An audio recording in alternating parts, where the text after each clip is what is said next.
Here's the situation we're in this time. We're talking about Nitby that you'd probably recognise.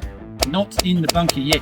That's what you can say to your mate when you're trying to really mess them up when you're playing for money or beers or whatever. But basically the situation we're in, we've got a bunker here, which is about probably 10 metres in depth, and then we want to land it about another 5 metres further than that. We need to lob it up in the air so it'll stop on the green on the other side. So there's a few key ingredients we've got to get right to be able to get the ball to take off at a high enough angle so it lands on a nice steep angle of descent, bounces up and down, stops on the green.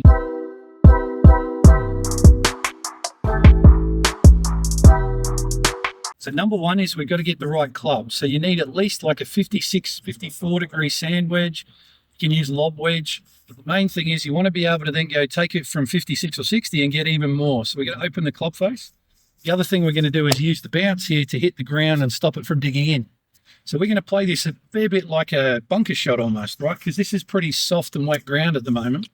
And our main priority here is to basically get it over the bunker and somewhere on the green. We don't have to even get this close. If it finishes close, great. But our main goal is to get it over. We're going to use the bounce to give us a bigger margin for error. Right? So we've got open club face, number one. And the way I open the club face is not by doing this with my arms.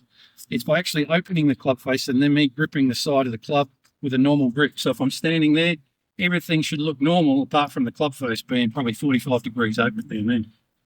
The next thing then is I'm going to stand back and have a look at where I'm trying to go. I'm going to come on in, open the club face, and I'm going to take a few dress rehearsal practice swings, find and guess how big a swing I think I need to make to hit the ball 15 metres. Now, for me, that probably feels like a half turn on the way back and then a nice full turn of my whole body on the way through. And it is a swing of a golf club that the ball's going to get in the way of, so we don't want to just stop at impact. So club face is now open. I've had a look where my low point is in my swing where I'm hitting the ground because that's crucial as well because I need to get the ball position right there. Probably right below my sternum, turned out. So I'm going to set up, club face open, ball position in the right spot. And then the big key here is thinking, what do I need to do with this club to let the ball get in the way of that and get that result I'm looking for? I don't want to start thinking that I have to try and lift the ball and get on the green and that kind of stuff because then my low point goes with my body going backwards. Chunk them and I'll thin them and I'll top them. So I want to make sure I'm staying right where I am and just pivoting. It's almost like I've got a big rotisserie steak down the back of my shirt. And I'm just turning around that point until after I've hit it. And then I can come up afterwards. Okay, so we got club face open, ball position right there. Last look at the target, half swing back, all the way through. That's gone over the bunker, probably gone about 12 or 13 metres. That's ended up about 6 foot from the hole. I'd be absolutely ecstatic with that. And then the other thing is the key to hitting these shots is don't hit them here in the first place. Okay, so if you're ever hitting the ball regularly at a point where you have to go over a bunker and hit a big high flop shot to land on the green and stay there, in my experience, the vast majority of the time, most amateurs are here way too often because they're aiming at the wrong spot in the first place when they're hitting their approach shot. You should be aiming for the big, wide, long side of the green where there's lots of green between the flag and the edge of the green, not the short side where we are here every single time. So they're the big keys to these shots, how to avoid them in the first place.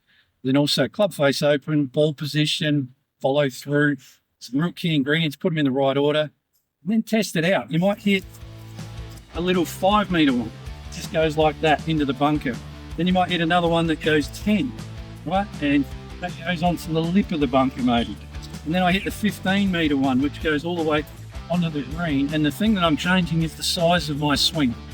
So if I want to hit a really big one, I might have to go really open club face all the way back through.